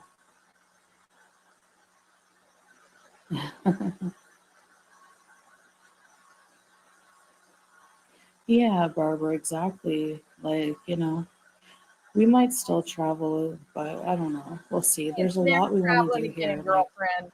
You you can know, Put Um, that in your pipe and smoke it.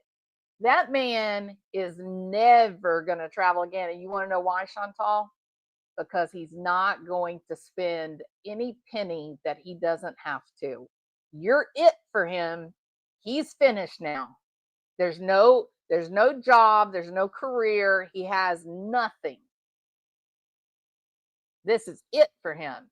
You, Chantal, are his retirement package. He's on the clock. He's got to get that house up and running and livable. And then he's got to make a savings account. That's it. That's all he's got. So when you go, his income stream is kaput. It's finished. All right. The power does end up. Oh, look at that. Look at that. That's so it's scary and dark. Oh my God. Chantal, you got to take care of yourself. She does end up somewhere getting, yep, right there. All right.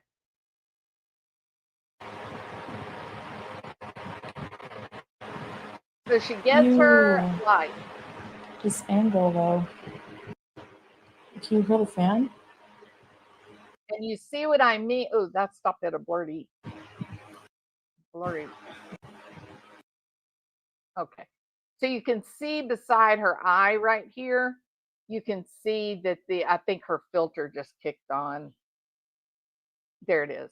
You see the creases from her eye over to her temple. That had gone away probably last time I noticed it was about 10 days ago. It was getting smoother, it was looking better, healthier. Her eye, she also didn't have that crease under her eyes where her bags are. But now it's coming back. But what have we seen in the past week? Lots of fried food, right? They went through a period of time where they weren't eating out. They were eating one meal a day. She was eating noodles. Then they got paid and then they started eating fried food. And now look at her again, it's come back. So Chantal, you don't need Salah. Salah needs you. Think about that. Because that's reality. And use it to your advantage. Because right now, Chantal, he's not going to hurt you. He's not going to go too far that you end up leaving. He's not going to do that. He's got to have you without bruises.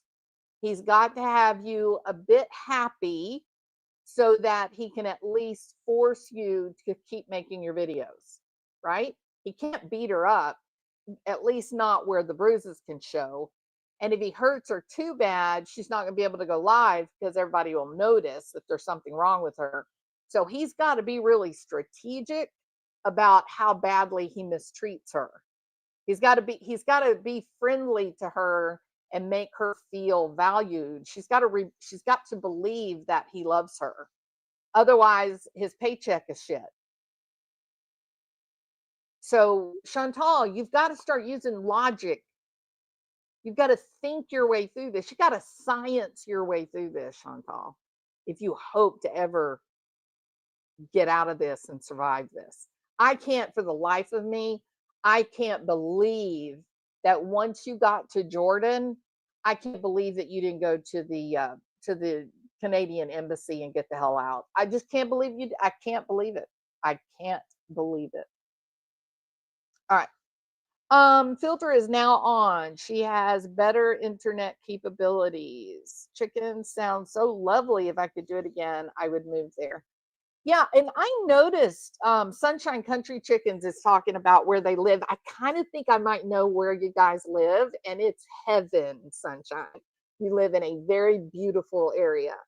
But yeah, so my husband has a garden. He grows all kinds of stuff. Even like he's got some cucumber vines, but they're climbing up the outside banister, the poles. So it looks like flowers. Like he makes like that part of the beautiful flowers and stuff that he grows, but we get cucumbers from it.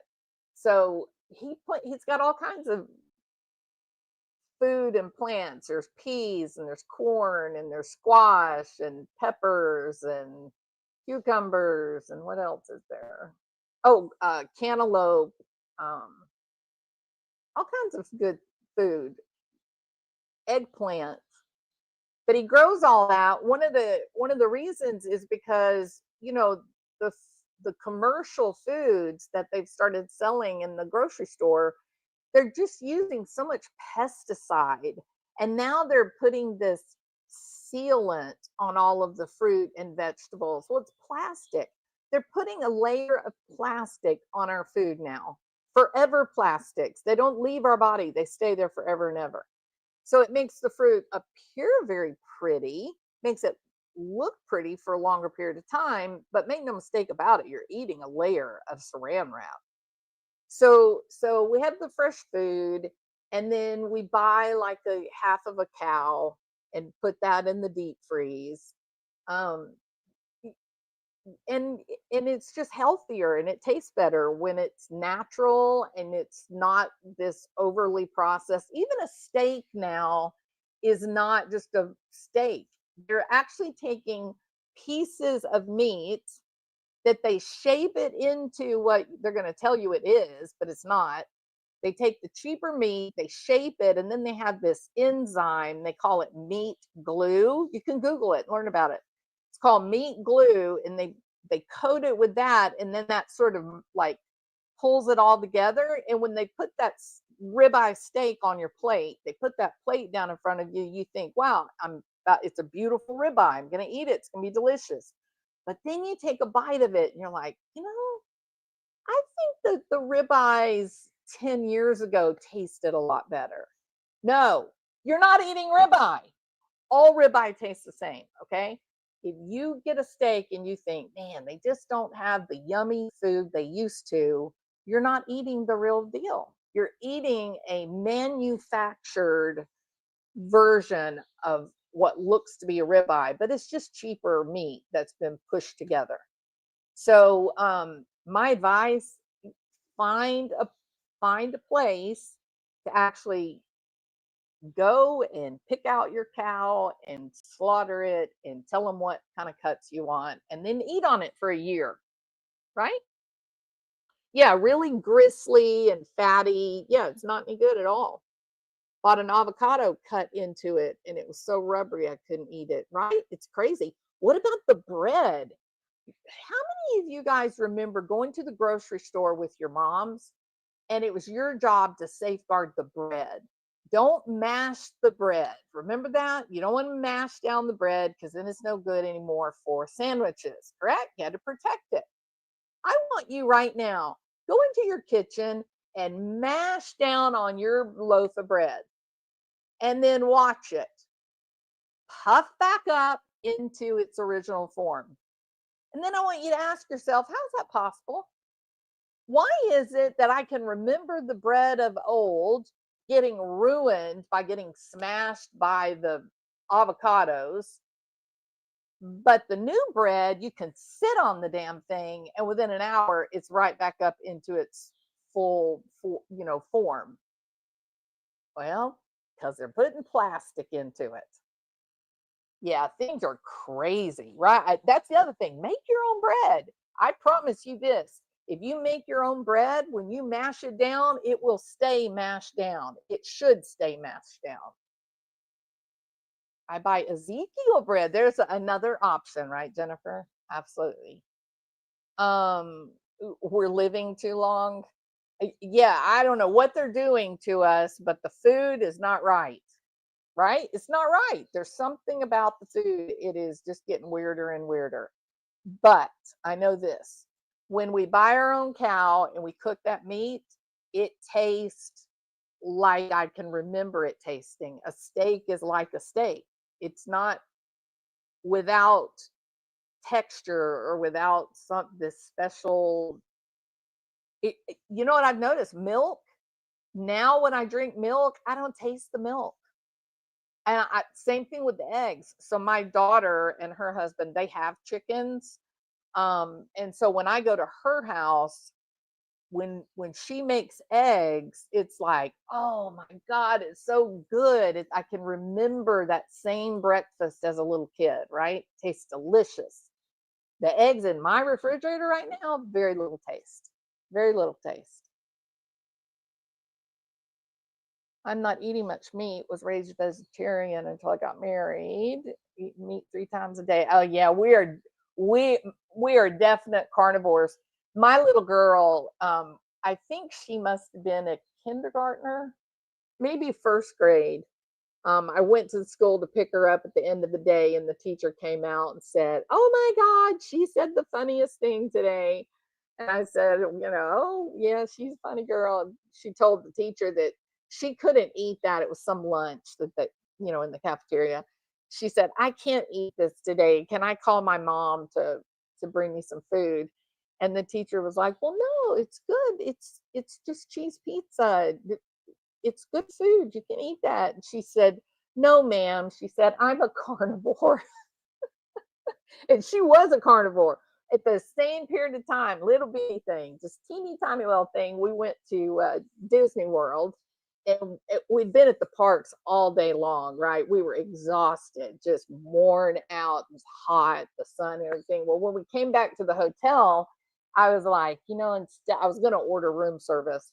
And I thought, instead of doing the whole room service thing, I think we'll just go ahead and stop here at there was steakhouse. I said, I think we'll go ahead and just stop here, run in and grab something real quick. And then when we get upstairs, I can get her shower and she'll be ready to go down for sleep. And so we went into the restaurant, and she ordered something off the kids menu, and I ended up getting a ribeye, I think. Anyway, when the food came, the waiter walks away, and she's sitting, she's looking at my food, and I saw her and I said, do you want some of my steak? And she shook her head, yeah. So I got her, cut a little bit off and cut it up and put it on her plate with whatever it was that she had ordered.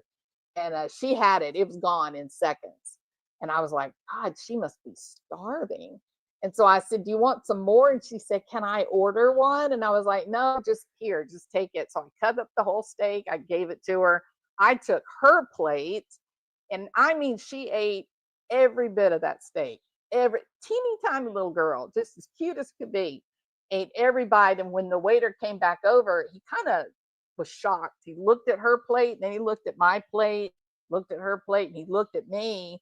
He said, she ate the whole steak? I said, the whole thing. He said, wow. He said, I can't even believe she could eat that much. And I said, she's a carnivore after the whole kindergarten thing. So yeah, we love meat. My favorite though is I like seafood, right? So shrimp is my hands down favorite, and also like boiled crab, but shrimp, and then I love crab legs or boiled crab, and then any kind of fish. I don't care what kind of fish it is. Yeah. Yeah, exactly, sunshine. What they're putting in our food is killing us. Yeah, sure is. All right. So it's time to go. You guys have been awesome. Thank you so much. Yeah, boil your food, braise your food, put it under the fire, but don't dip it in a bunch of lard. Don't sit there and let it just fry and just bubble and fry. It's frying all the nutrients out. It's adding additional calories. Chantal, you got to stop, because you now have no access to health care. You got to get it under together. You got to get it under control, and you're in a great place to do that because the produce and the fruit is just magnificent, right? I mean, if you switch to salads and fruit and even bread and butter, you're a hell of a lot better off than all that gross fried crap. You're really so much safer if you would just their butter is real butter. The bread is made fresh every day over there. So eating bread and butter along with big salads and fruit, oh my God, I would be in heaven. That'd be my perfect menu. So, but today I do get boiled shrimp today. So Bill cooks me boiled shrimp every week. All right, everybody. Well, I hope you guys, look, this was a long live that she did. It's an hour, I think it was an hour and a half. Yeah, an hour, 37 minutes. So she's, she finishes the video off full on, light, the rest electricity, the rest of the way. So I invite you to go over there and watch it. Look for those micro expressions. I'm going to go back and look at the beginning when she says that she doesn't regret going to Syria. I'm going to see if I can find that micro expression that Melissa was talking about. And yeah, I hope that you guys have something fun planned for today. I have no idea what I'm going to do other than today is my boiled shrimp day. So I will, my kids are out of town. They went and they are together with their friends. They got a bunch of boats and they're floating on the lake in Austin today. So it's just me and Bill and all the Noah's Ark, all the cats and dogs and birds. So I don't know what I'll do today that's fun. I might come back live later. I don't have any work to do today. So anyway, I hope that you guys have a happy, fun day. All right. And I'll be back. See you later. Bye.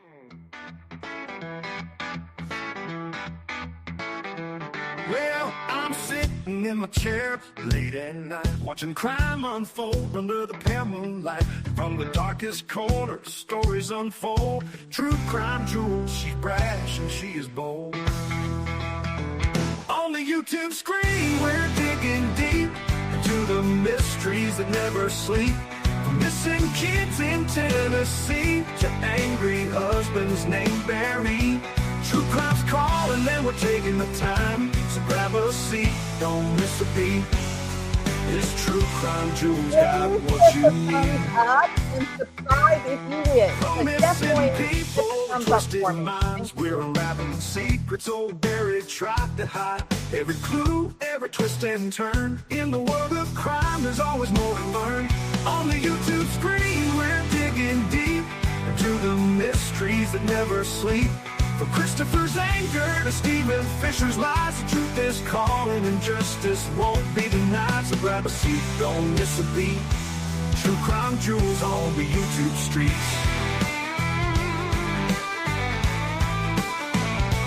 Lights are low, suspense is high. We're chasing truth, we spot every lie. Step into the darkness, hold on tight. Two flashlights out there in the dead of night. On the YouTube screen, we're digging deep. Barry Morphew's case is high. A boy in Tennessee won't be left behind. From the coldest cases to the ones that shine, True Crime's calling and we're taking the time. So grab a seat, don't miss a beat. This True Crime Jewels got what you need. We're always watching Barry and waiting for the truth. In the world of crime, we discuss the proof. So hit that play and join the ride on this true crime journey. Join Jewels of Thought and our gemstone family.